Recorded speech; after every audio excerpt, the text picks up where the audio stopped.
예, 안녕하십니까. 산호입니다. 반갑습니다. 자, 어제 제가 올리패스를 분석을 해드렸는데요. 제가 생각하는 예상 시나리오는 대략 이런 정도였죠. 왜 대략 이런 정도를 생각을 했냐면, 지금 움직임 자체가 어떤 그 트릭이나 매집으로 작용되기를 바랬던 겁니다. 그래서 이만한 물량들하고 여기에 매달리는 물량들을 요런 형태로서 탈탈 틀어내기를 바랬던 겁니다. 그래서 오늘 점화가기보다는 거래가 생기는 이런 모습이 나오지 않을까라고 생각했던 건데요. 오늘 하한가 찍고 한호가 두호가 정도 들어서 지금 마감이 되어 있는 상태입니다. 그러니까 제가 생각한 것보다 더 과하게 밑으로 내려간 건 사실입니다. 그런데 지금 여기 있는 위치에서 하 들어갈 듯이 하한가 들어갈 듯이 하면은 앞쪽에 있는 사람들은 여전히 나갈 겁니다. 여기 여전히 나가려고 하겠죠. 그리고 여기 있는 사람들도 나갈까 말까를 고민하겠죠. 그런 취지에서 보면 오늘 이 나온 캔들은 어제 제가 말씀드렸던 취지의 목적하고는 같습니다. 다만 종가상으로 하한가 밀려서 끝이 난 것은 아쉽다 이런 거고요. 그리고 이제 제가 어제 마지막으로 강조드렸던 것이 만약에 시가가 하한가 시작하면은 거기에서는 매도하지 마세요 이런 의미였죠. 요렇게 되는 시나리오를 생각하라고 이제 말씀을 드린 거였죠. 그런데 오늘 시가가 20% 마이너스 20% 나왔으니까 뭐라 그럴까요? 판단을 스스로 했어야 되지 않나 이렇게 생각이 됩니다. 아무튼 저는 여러분 이 주식을 보면서 무슨 생각을 하냐면요. 이게 맞다 틀리다 좋다 오른다 내린다 이 생각을 하는 게 아니고요. 이 종목을 움직이는 세력이 어떤 마음을 가지고 어떤 목적으로 저렇게 움직일까라고 생각을 합니다. 그러니까 이 차트를 움직이는 세력이 있다 치면 무슨 생각으로 어떤 목적으로 이 차트를 움직이고 있을까? 그리고 지금 하고 있는 행위는 어떤 가정일까? 이 생각을 하거든요. 그래서 제가 그 설계도를 말씀드렸던 것이고, 그래서 저는 오늘 제가 하한가 14,900원에 저는 물량 조금 들어가 있습니다. 기본 물량이 절반 정도 들어가 있는데 많이 들어갈 생각은 없고요. 제가 또 여러분한테 영상을 만들어 드렸던 또 어떤 그 관계가 있으니까 나도 한번 끝까지 지켜봐야 되겠다라는 그런 마음으로 또 조금 들어가가지고 지금 100원 올라 있는 상태입니다. 100원. 그리고 지금 시간 외로는 요렇게 이제 하한가 묶이듯이 있는데 이 묶였다고 생각할 필요 없습니다. 오늘 하 찍을 때 이 4만 주씩 물량 훅 한 번에 들어오는 것들은 여러 차례 있었거든요. 그래서 저게 진짜 하한가다라고는 생각하지 않습니다. 다만 이제 앞으로 우리가 신경 써야 될 부분이 뭐냐면 여기는 자 여기에 매물대의 속성을 이해를 해야 됩니다. 이게 무슨 매물대냐면요. 악재 매물대라고 합니다. 악재 매물대. 악재 매물대가 무슨 의미냐면요. 악재가 있는 매물대. 악재라고 제가 한번 적어볼게요. 악재. 그러면 개미들은 어때요? 개미는 매도합니다. 세력은 어떻게 할까요? 세력도 매도할 수 있는데 반대로 매집하기에 끝장납니다. 매도도 되고요. 세력도 매도도 할 수 있고 그 다음에 매집한다면 매집 1하면 뭐 끝장나기 좋은 거죠. 좋다 뭐 이런 의미입니다. 이해되셨죠? 그래서 이게 진짜 무엇인지는 시간이 지나봐야 알겠습니다만 그래서 제가 악재에 있는 대량거래 매물대를 돌파하면 대박주가 된다라는 말을 가끔 쓰는 이유입니다. 그러니까 악재가 있는 대량 거래가 매집으로 활용된다면 그것은 한마디로 대박주가 될 가능성이 있다 이렇게 표현하는 거죠. 제가 요새 KCTC 표현 드렸는데요. KCTC를 다시 한번 말씀드려 볼게요. 자 여기가 하한가거든요. 하한가인데 이 하한가의 공포 때문에 이 하한가의 공포가 매집1하면 물론 뒤에도 또 빠지긴 했습니다만 매집이라면 이만큼의 대박주가 된다라는 얘기였죠. 그래서 여기에도 만약에 악재가 있었다면 하한가 들어간 거는 악재 간 거나 뭐가 다릅니까 여러분? 별반 다르지 않는데 악재 있는 데서 장대음봉 하한가라면 그것은 더 두려운 거거든요. 그래서 이게 매집인지 아닌지 여부에 따라서 대박주가 될지 진짜 쪽박주가 될지 결정난다 이렇게 표현 드리는 거고 그리고 이제 대응 전략에 대해서 생각을 해보면 비중이 많았던 사람은 시가에 절반 버리는 게 맞고요.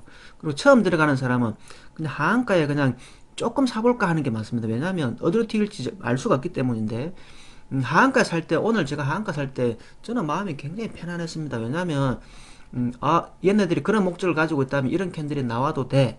악재를 이용해서 매집하는 것이라면 이런 캔들이 나와도 좋은 건데 라고 생각했기 때문이고 그 다음에 오늘 제가 하한가에 매수를 들어가면서 조금밖에 안 샀으니까 더 내려도 뭐 더 들어갈 수 있는 여유도 있을 테고요. 또는 조금밖에 안 샀으니까 손절해버리면 끝입니다. 우리가 주식하면서 손절을 안 하고 이 매매를 할 수는 없거든요. 그래서 내 생각이 틀렸을 때는 그냥 깔끔하게 인정해버리면 됩니다. 그리고 조금밖에 안 들어갔으니까 다른 종목 수익 난 거하고 묻어가지고 그냥 버려버리면 되거든요.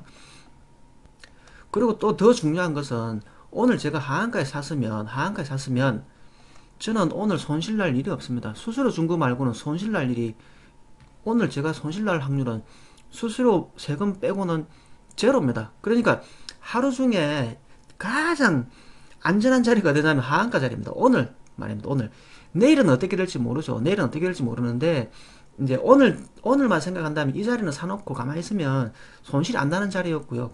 거꾸로 만약에 수익이 난다 치면은 여기서는 손실 날 확률은 제로지만 수익이 난다 치면 수익이 몇 퍼센트 나냐면 80% 넘게 납니다. 이 복리로 나가거든요. 복리 나갑니다. 자, 수치를 한번 연결해 볼게요. 83% 나오죠. 이 복리로 올라가기 때문에 80%나 수익이 날 수 있는 자리입니다. 그래서 손실은 제로, 수익은 80% 날 수 있는 자리였다. 그래서 조금 들어가는 거고, 때로는 이걸 다 먹을 때도 있습니다. 제가 옛날 차트 한번 기억나는 거 한번 끄집어내 볼게요. 써니전자라는 걸 한번 보겠습니다. 옛날에 참 어마어마했던 종목인데요. 이쪽인가요? 이쪽 아니고 여기 맞네요. 여기입니다. 자, 여러분 여기 한번 보세요. 점하한가죠. 근데 시가가 이게 얼마예요? 그때 당시 15% 시절입니다. 14.84 하한가죠. 하한가인데 상을 가버렸습니다. 그럼 산술적으로는 30%입니다만은 사실은 30% 수익이 더 납니다. 예, 한참 더 납니다. 대략 한번 꺼볼게요. 아유, 잘 안 보이는데. 아무튼 수익이 30%더 납니다. 더 나는데 그 이후에 나중에 어떻게 됐습니까? 대략 이렇게 갔으니까 120% 넘는 반등이 있었죠. 여기 맞습니다. 여기거든요. 그래서 제가 점한가에 매도하는 건 아닌데요. 이렇게 표현 드렸던 거고요. 그래서 올리페스도 마찬가지로 하한가 들어갈 때 사람이 안 무섭겠습니까만 내가 마음을 편안하게 할 수 있는 방법론을 생각해보면 이렇게 할 수 있다 이런 의미가 되겠죠. 그래서 올리페스는 좀 더 지켜봐야 될 차트고 또 어쩌면 길게 가져가면서 버텨야 되는 긴 싸움이 될 수도 있습니다. 그런데 만약에 오늘 들어간 사람들이 있다면 그냥 조금 들어가고 하락하는 것을 당연하게 생각했다면 뭐 조금 들어갈 수도 있겠다라는 그런 정도 됩니다. 그리고 오늘 공시가 하나 떴는데요. 자, 한번 보세요. 제가 제 예상 시나리오가 맞을 수 있다라는 가능성을 제가 한번 보여드릴게요. 여러분 제 말이 맞습니다. 저를 믿으세요. 이런 뜻으로 얘기하는 게 아닙니다. 모든 것은 저는 보이는 걸 말씀드리고 제 생각을 말씀드리는데 여러분들이 판단하는 겁니다. 자, 공시를 한번 보겠습니다. 오늘 나온 공시인데요. 김해천, 예, 요거 한번 보겠습니다. 3월 9일. 그냥 한번 볼게요. 보고자 가는 사항. 직위 부사장님입니다. 그죠? 부사장님이고, 특정 정권의 소유 상황이, 보시면, 직전 보고서는 12월 7일이었고, 그때 13,000 얼마 있었고, 그 다음에 이번 보고서는 3월 9일, 3월 9일입니다. 3월 9일. 그리고 그 내용을 한번 보게 되면, 자, 직전 보고서는 13,000주가 있었는데, 그죠? 그 다음 64,000주로 늘어서 51,000주가 더 늘었습니다. 늘었고, 그리고 내용을 보면 12월 14일 날 22,000원에 사서 들고 있었네요. 주식 매수 선택권을 해가지고, 예, 22,000원에 5만 주를 부사장님도 들고 있었다, 이런 얘기고요. 그 다음 밑에 한번 보세요. 2021년 3월 9일 오늘입니다. 오늘 장내 매수를 해가지고 1,000주를 더 샀다 이렇게 합니다. 얼마에? 15,000원에. 그러면 15,000원에 1,000주면 1,500만원인가요? 예, 야, 이분은 어떻게 15,000원까지 내려올 거라고 확신할 수 있을까요? 그러니까 부사장도 지금 22,000원에 작년에 들고 있던 게 있고 그 다음에 15,000원에 오늘 1,500만원짜리 더 샀다 이런 얘기입니다. 그래서 어쩌면 눈에 보이는, 그러니까 신고를 해야 되는 사람들은 이렇게 신고를 하지만 신고를 하지 않은 사람들도 이렇게 했을 가능성이 많다라고도 생각해 볼 수가 있는 겁니다.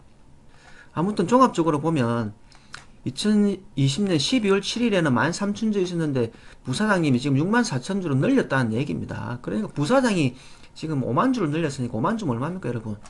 계산기 그냥 두들겨 볼게요.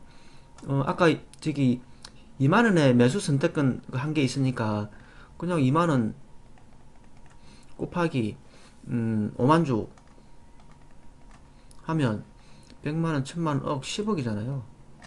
그죠? 이 사람보다 제가 싸게 산 것 같은데요. 그죠? 이분보다 제가 싸게 샀습니다. 물론 저는 조금밖에 안 샀습니다만.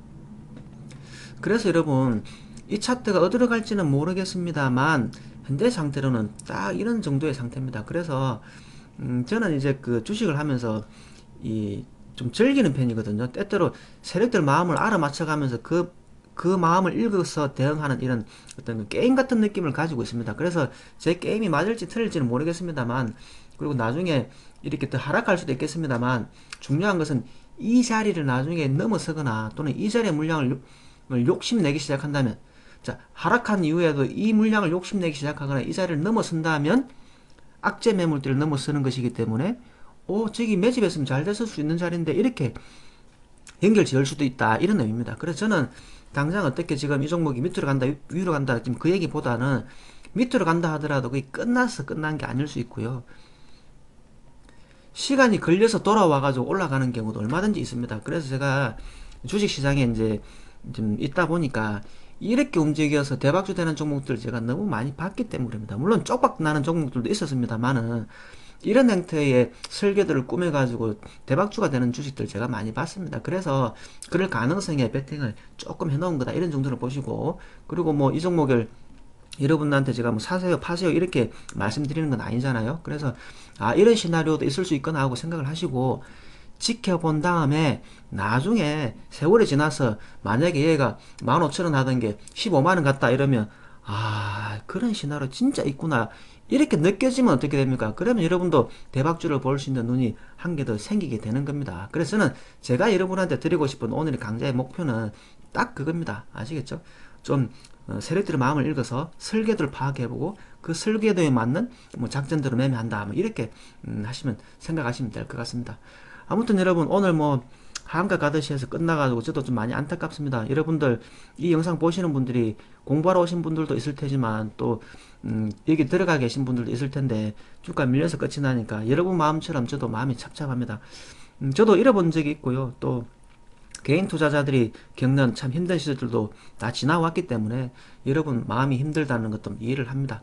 아무튼 여러분 기운들 내시고 그냥 여러분 그냥 마음 많이 쓴다고 해서 주가가 그 마음대로 흘러가는 건 아니기 때문에 그래도 마음만은 좀 편안하게 하시기 바랍니다. 오늘은 여기까지 하겠습니다. 수고 많았습니다.